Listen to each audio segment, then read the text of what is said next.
we're going to talk about not a dev stream, it was the Tenno live stream on Saturday.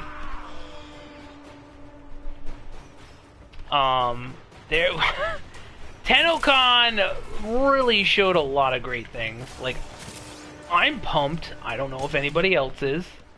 There were a lot of silly things, though. Like, I mean, does anybody really want to win $250,000 towards a trip to space? I guarantee you somebody's going to win and they're going to have a medical condition and not be able to go up in space or something, and then it's like, oh, well, you don't get the $250 to go to space. I guarantee you. I guarantee you. That kind of thing is going to happen. I hope it doesn't, but I wouldn't be surprised. I mean, not anybody can go to space. They would not send me to space, I guarantee it. I would throw up everywhere. I would get motion sick and throw up everywhere. There is no way I'm going to space. It's just not happening. I'd love to go, though. So I thought that was kind of funny. They brought in some kind of director. What was his name? Dan Trachtenberg, who apparently was partially responsible for the new player, like, intro video, I guess, to the game. I guess that's what that was. I don't remember them saying anything about it. They just kind of showed it and talked about how amazing it was. But I assume that video with Mag and Excalibur and Volt, that was supposed to be the new intro to the new player experience to the game, which I will say looks amazing. They showed off Gus and Grendel, which we've already seen before. Apparently Goss is going to come out soon, quote unquote, which we'll probably have to wait. I guarantee you Goss is what comes out in August. August will come around and we'll get him.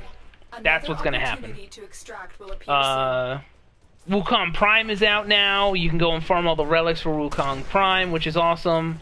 Nightwave Series 2 is out. Emissary, which I'm interested in because of the lore of the Infested. The Infested are my favorite enemy type in the game. And they said that Nightwave Series 2 is going to dive deeper into the lore of the Infested, so I'm pumped. What else was there? There's a lot. Oh, in Nightwave Series 2, you're getting there's an Akana Prime skin and a sick-looking operator suit that I hope I can get. Hopefully. I don't know. We'll see. We'll see how grindy Nightwave Series 2 is. I'll be able to judge that later.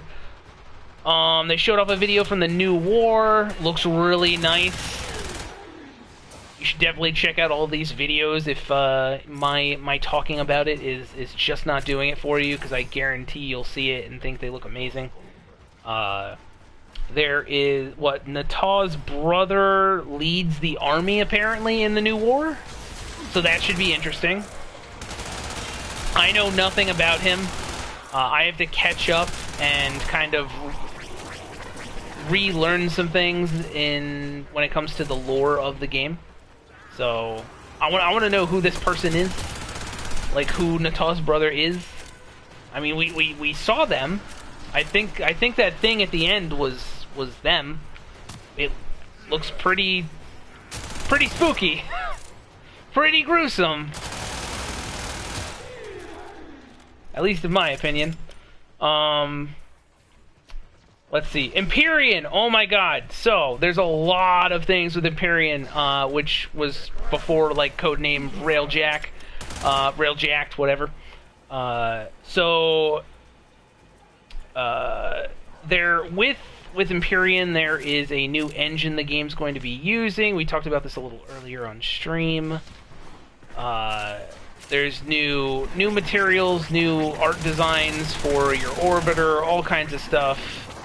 That's just gonna make the game look better. The shadows look really nice and dynamic. Like, oh man, every little movement you do, you can see your shadow doing the same thing.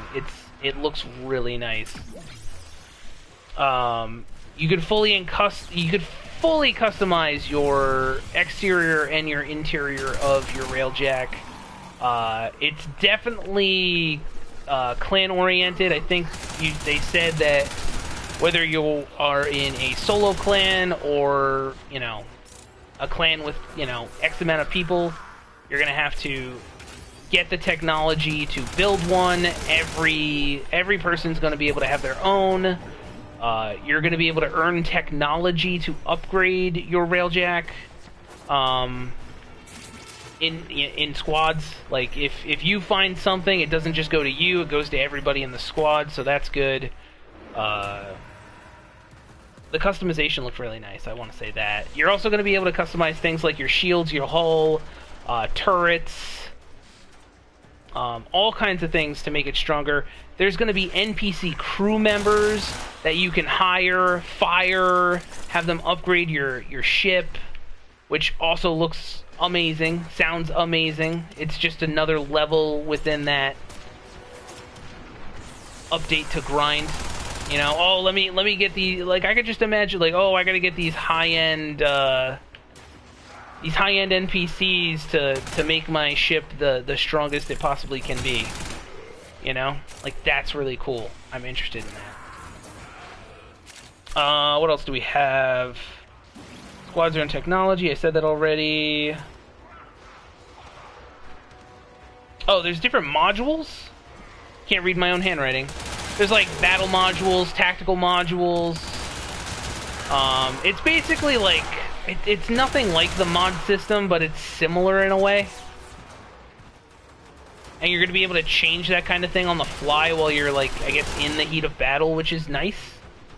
We'll see how that works exactly once we get it. Or they'll probably show it to us in a dev stream and talk more in detail about it. Like, before it comes out. So, I'm looking forward to that. Let's see. So, there's resource like in Railjack, basically, like, you're just able to fly around different areas of space and encounter different places to gather resources, find technology, do certain mission objectives when fighting enemies. They're calling there's this kingpin system that they're referring to as the, what do they call them? Hold on. Kuva Liches, which are basically enemies that you're going to be able to fight, and if you kill them using a Warframe ability, they are going to be able to steal that ability from you. So, like, I guess, like, if you kill them, aka they're not killed, they're just defeated, and if you end up killing them with an ability, when they come back, they will then have that ability, so that the fight's just going to be tougher for you next time, which I really like. Like, that screams replayability, right? At least it screams replayability for me. It should, I mean, I would count those liches as boss fights, right? So that's just like more dynamic boss fights, which should prove interesting. And like the liches can have, like, they showed a lich had a capital ship, and you had to take down the capital ship. That's pretty cool. Oh, you're also able to, they compared it to Space GTA. You could steal a ship and pilot it, and then when you're done with it, you can blow up the core and blow up the ship and race out of there before it blows up, because I assume you will die. So that was pretty nice. They also talked about, there's going to be weather events. The one they showed off was a void storm, which looked pretty cool. You're going to be able to... Reinforcements available. Do you choose to leave now or continue fighting? Even when you're deployed on... It looked like when you're deployed on another ship, you're going to be able to... Continue oh, that guy was a sneaky snick. You will be rewarded for your bravery. So you're going to be able to kind of fast travel from like an enemy ship back to your ship. You're basically going to be able to recall yourself. But there are ways for that recall system to be disabled.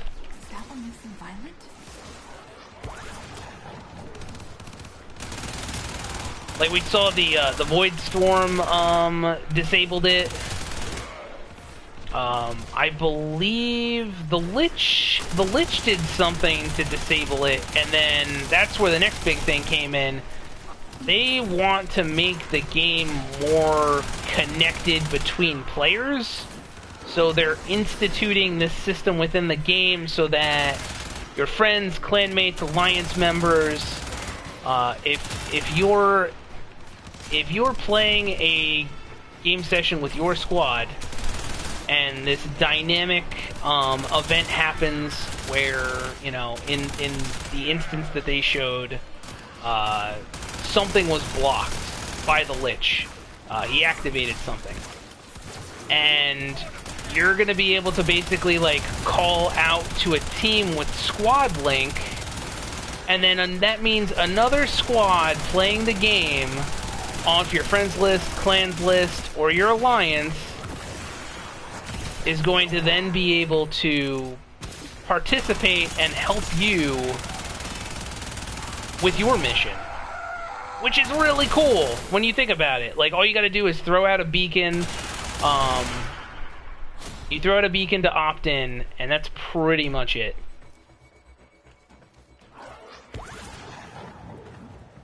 You just gotta throw out a beacon, and then you start doing that. I guess you'd consider it like a support mission, right? Like, you're not interacting with the other squad. You're not going into their game. It's just kind of like a dynamic support mission to interact with other players within the game. That's how I would describe it anyway. Looks really cool. And the last thing I want to really talk about real quick, oh god,